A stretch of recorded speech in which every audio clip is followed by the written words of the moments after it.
An elderly woman from Butler County, USA, made a call to the police in 2012, reporting her daughter's disappearance. She claimed that the last time she saw her daughter was on July 4, 2004, and that there has been no trace of her since. This raises the question of why the mother waited until 2012 to report her daughter missing after 8 years. Kimberly Kessler, the missing daughter, was born in 1968 and lived with her mother at the time of her disappearance. She was 36 years old and had a history of multiple marriages and one child. Despite having many friends, none of them knew anything about her disappearance. This story is sure to leave you astounded, so pay close attention to the details. A lot of time had gone by, and people usually give up hope of finding a missing person, especially after so much time has passed with no evidence. But let's fast forward to 2018, where a similar case occurred. Jolene Cummings was from a small town and worked as a hairdresser at a beauty salon. At 34 years old, she was divorced and had 3 children. On May 13, 2018, Jolene had a typical workday and nothing seemed unusual. She had made plans with her ex-husband to take her children out to celebrate her birthday and Mother's Day the next day. Jolene left work at 5 p.m. and was never seen again. Her ex-husband waited for her, but she never showed up. Her mother tried calling her but couldn't reach her, so she notified the police and a search and investigation was initiated. The police immediately headed to the beauty salon where Jolene worked, as it was the last place she was seen before her disappearance. The employees were questioned, and the news of her missing spread sadness throughout the community, as Jolene was well-liked and had no conflicts with anyone. Even clients who didn't know her came to express their support with balloons and flowers. The investigation revealed that Jolene's coworker, Jennifer Seibert, was the last person to see her. The salon manager, Vicky, was on the phone with Jennifer when she informed her that the police were at the salon and needed her statement regarding Jolene's disappearance. Jennifer told Vicky she was out of town and couldn't be there. This sudden departure was suspicious, and Jennifer's response to the police became even more questionable when she claimed she couldn't talk because her ex-boyfriend, a dangerous hacker, was stalking her and would hurt her if her name was mentioned in the investigation. The police were skeptical of her explanation. The search for Jolene continued, and on May 16th, 3 days after her disappearance, her car was found in a parking lot. Despite a thorough examination, no evidence of Jolene or any unusual activity was found in the car. The police scoured the area and nearby woods. Thanks to security cameras, they were able to determine that the car was parked there on Sunday at 1:17 a.m. The footage showed a woman dressed in black who purchased water with a credit card.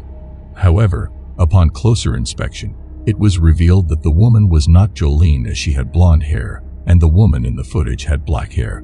Further investigation revealed that the woman in the footage was Jolene's coworker, Jennifer. The police obtained Jennifer's address from the salon manager, but found out that the address was fake and not actually Jennifer's. During the investigation, it was discovered that Jennifer was at the parking lot of the salon when she claimed to be out of town. This showed that she was involved in something serious. The police searched for her extensively and eventually found her living in her car in a nearby county. She was immediately arrested, and the police noticed wounds on her face that appeared to have resulted from a fight, not a motorcycle accident as she claimed. Jennifer was accused of stealing Jolene's car, but the police did not disclose their findings from the investigation. The investigation at the beauty salon appeared routine until the police used a luminol device, which detects white blood remnants at crime scenes. The police found copious amounts of blood at the crime scene, belonging to both Jolene and Jennifer. Despite Jennifer's attempt to clean the scene, she failed to notice the bloodstains on her shoes, which were later identified as Jolene's. The police also found Jennifer's fingernails scattered in the warehouse and a substantial amount of hair, as well as the cleaning products used to erase the evidence. All evidence pointed to a brutal fight occurring inside the salon. In light of this discovery, the police held a press conference where they announced their belief that Jolene had likely been killed and was no longer alive. The police have gathered additional evidence that supports this theory, but are not yet releasing it to the public. Furthermore, security footage shows Jennifer disposing of heavy bags in garbage cans, buying large trash bags, an electrical knife, a chainsaw, and a bottle of ammonia, further incriminating Jennifer in Jolene's disappearance. By piecing together all the clues, we come to the realization that Jennifer bought equipment in preparation for a murder and to hide her crime. To convict Jennifer, the police needed substantial evidence. Yet, despite the clues pointing to her as Jolene's murderer, she was not convicted due to the lack of a body. As the saying goes, no body, no crime. This made Jolene a missing person rather than a murder victim. But is Jennifer really the murderer? No. The actual culprit is Kimberly Kessler, the missing girl we mentioned earlier who was reported missing by her mother in 2012. It was Kimberly who committed the murder. The investigators discovered that Jennifer was a false name and belonged to a teenage girl who died in a car crash in 1987. Thus, Jennifer has been dead since 1987, while Kimberly is the one responsible for the entire crime. Can you believe it? Kimberly committed a murder under a false name and carried on with her life. The mystery is why she did it and where she was from 2004 to 2018. It was revealed that Kimberly was on the run for those years and Jennifer was one of the many fake identities she used, with 24 total. She moved from city to city, state to state, using different names and disguising herself, even going as far as to pick names from grave markers. Kimberly had wigs in various styles and colors, worked various jobs with different names, and had a fake driver's license. Her ability to blend in and change her appearance allowed her to go unnoticed for years. However, Jolene, the murder victim, had some knowledge of Kimberly, and their relationship at the salon was reportedly tense with occasional arguments. Although Kimberly had only worked at the salon for 2 months, Jolene felt that she was hiding something suspicious and potentially dangerous.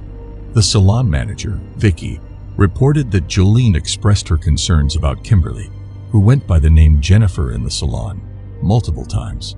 Jolene claimed that Jennifer was strange and always wore wigs to change her appearance.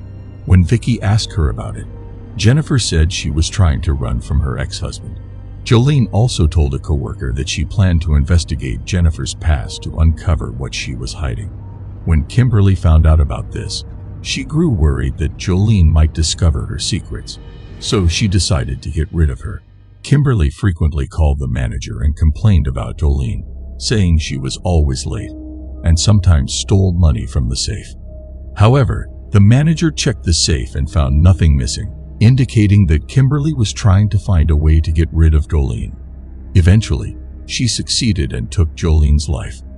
There was another piece of evidence linking Kimberly to the murder, which was her phone's search history.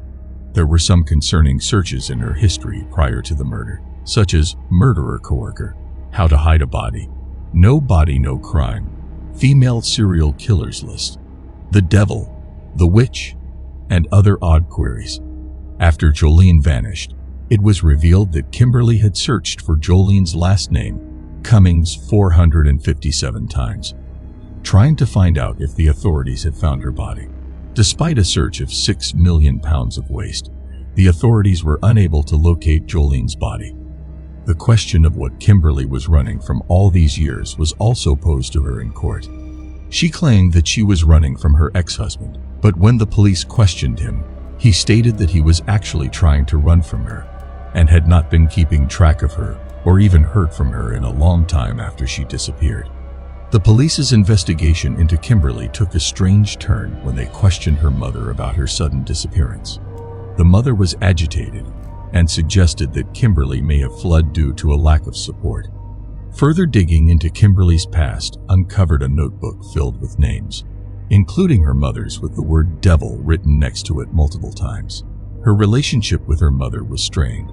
Among the names in the notebook was Tim Barnes, who dated Kimberly in the 1990s.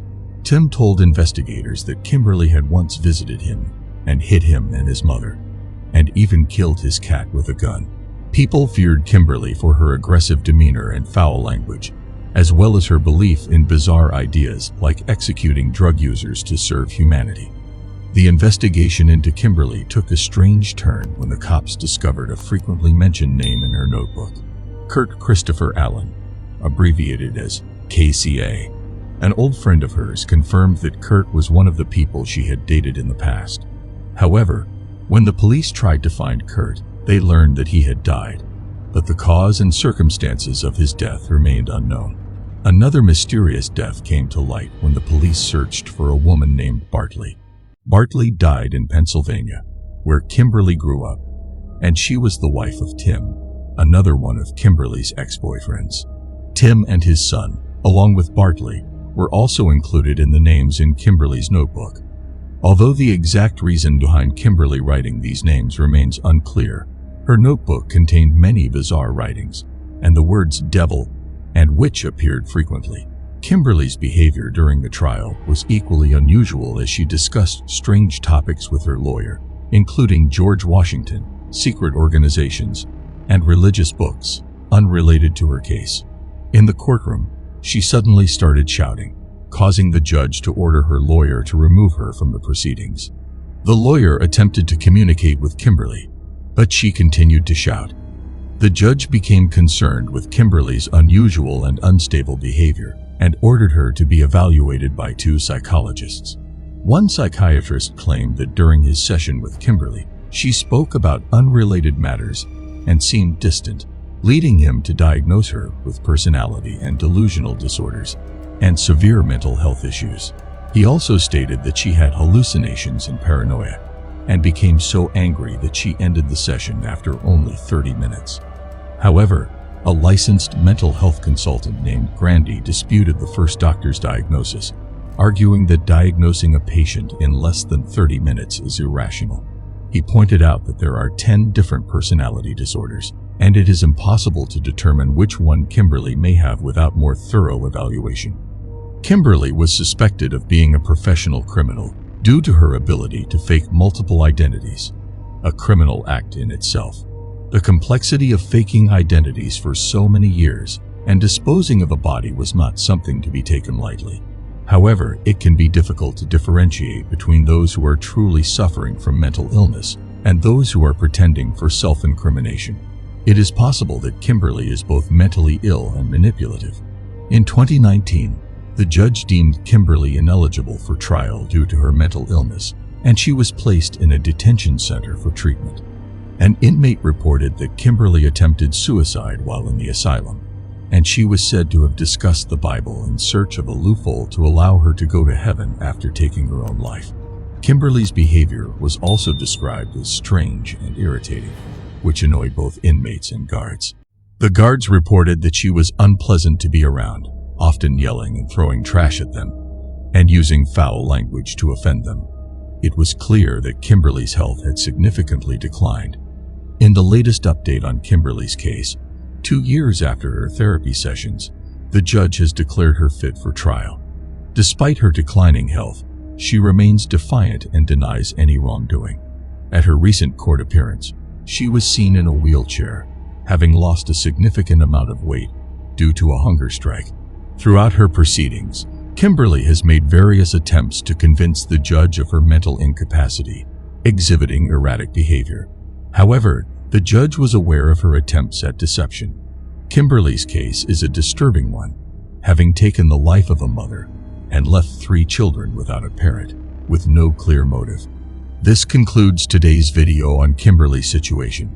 If you found it interesting, please show your support by liking, subscribing, and sharing the video. Thank you for watching, and stay tuned for more content.